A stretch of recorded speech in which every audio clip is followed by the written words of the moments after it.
जी sir, आपके पास यहाँ पर सवाल में ये कहा गया है कि आपके पास बेसिकली एक सॉलिड स्फीयर है ऑफ मास m, इसको हमने रखा हुआ है बेसिकली हॉरिजॉन्टल जो प्लैंक पर ऑफ मास m, और सॉलिड स्फीयर और हॉरिजॉन्टल प्लैंक के बीच में कोफिशिएंट ऑफ द फ्रिक्शन है म्यू, और हॉरिजॉन्टल जो प्लैंक है वो रखा हुआ है बेसिकली स्मूथ सरफेस पर। अगेन मैं फिर से बोल रहा हूँ, आपके पास एक सॉलिड स्फीयर है ऑफ मास m जो कि रखा हुआ है बेसिकली एक हॉरिजॉन्टल जो प्लैंक पर ऑफ मास m, और सॉलिड स्फीयर और हॉरिजॉन्टल प्लैंक के बीच में कोफिशिएंट ऑफ द फ्रिक्शन है म्यू, और ये हॉरिजॉन्टल जो प्लैंक है वो रखा हुआ है बेसिकली स्मूथ सरफेस पर म्यू बराबर 0 पर, राइट।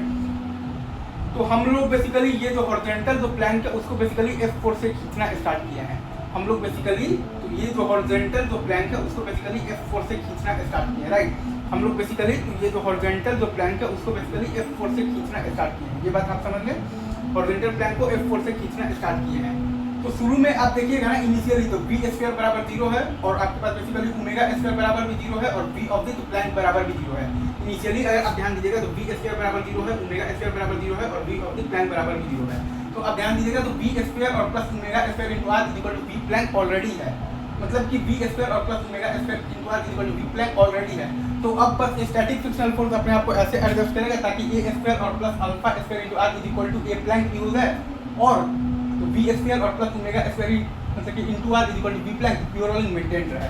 अब बस स्टैटिक फ्रिक्शनल फोर्स अपने आप को ऐसे एडजस्ट करेगा ताकि a स्क्वायर और प्लस अल्फा मतलब कि तो square into r equal to a plank use है, और v स्क्वायर और plus omega square into r equal to v plank pure rolling maintain रहे, राइट। अगेन मैं फिर से बोल रहा हूँ, अगर आप देखिएगा ना इनिशियली तो v स्क्वायर बराबर भी 0 है, और ओमेगा स्क्वायर बराबर भी 0 है, और v ऑफ द प्लैंक बराबर भी 0 है, ठीक है सर। मतलब कि v स्क्वायर और plus omega square into r equal to v plank आपके पास ऑलरेडी है। अगर आप ध्यान दीजिएगा तो v स्क्वायर और plus omega square into r equal to v plank आपके पास ऑलरेडी है। तो अब बस स्टैटिक फ्रिक्शनल फोर्स अपने आप को ऐसे एडजस्ट करेगा ताकि a स्क्वायर और plus alpha square into r equal to a plank भी हो जाए, और v स्क्वायर और plus omega square into r equal to v plank pure rolling maintain रहे। मतलब कि हमें जो कंडीशन लगाना है वो ये है basically a square plus alpha square into r equal to a plank. हमें जो कंडीशन लगाना है वो ये है basically a square plus alpha square into r equal to a plank. हमें जो कंडीशन लगाना है वो ये है basically a square plus alpha square into r equal to a plank. क्या है कंडीशन? a स्क्वायर और plus alpha square into r equal to a plank है, राइट। a स्क्वायर और plus alpha square into r equal to a plank है, right. तो वहीं हम लोग लगाएंगे। तो स्टैटिक फ्रिक्शनल फोर्स का डायरेक्शन हम लोग मान लिए हैं कि वो सॉलिड स्फीयर पर लग रहा है, बेसिकली Fs लग रहा है फॉरवर्ड डायरेक्शन में, और प्लैंक पर मान लिया है कि स्टैटिक फ्रिक्शनल फोर्स लग रहा है बेसिकली, तो क्या लग रहा है? Fs लग रहा है बैकवर्ड डायरेक्शन में, राइट। हमने ये मान लिया है कि सॉलिड स्फीयर पर Fs लग रहा है फॉरवर्ड डायरेक्शन में, और प्लैंक पर Fs लग रहा है बैकवर्ड डायरेक्शन में, right sir. Is it true? हमने ये मान लिया है कि सॉलिड स्फीयर पर Fs लग रहा है फॉरवर्ड डायरेक्शन में, और प्लैंक पर Fs लग रहा है बैकवर्ड डायरेक्शन में। हमने ये माना है कि सॉलिड स्फीयर पर Fs लग रहा है फॉरवर्ड डायरेक्शन में, और प्लैंक पर Fs लग रहा है बैकवर्ड डायरेक्शन में, राइट। तो अगर आप लिखिएगा ना तो a प्लैंक आपके पास क्या आएगा? f माइनस Fs और बाई m, ठीक है। a प्लैंक आपके पास क्या आएगा? f माइनस Fs और बाई m, और अल्फा सॉलिड स्फीयर आपके पास क्या आएगा बेसिकली? तो अल्फा क्या होता है आपके पास? टॉर्क बाई i, तो Fs इनटू r, और बाई i है आपके पास 2/5 mr स्क्वायर।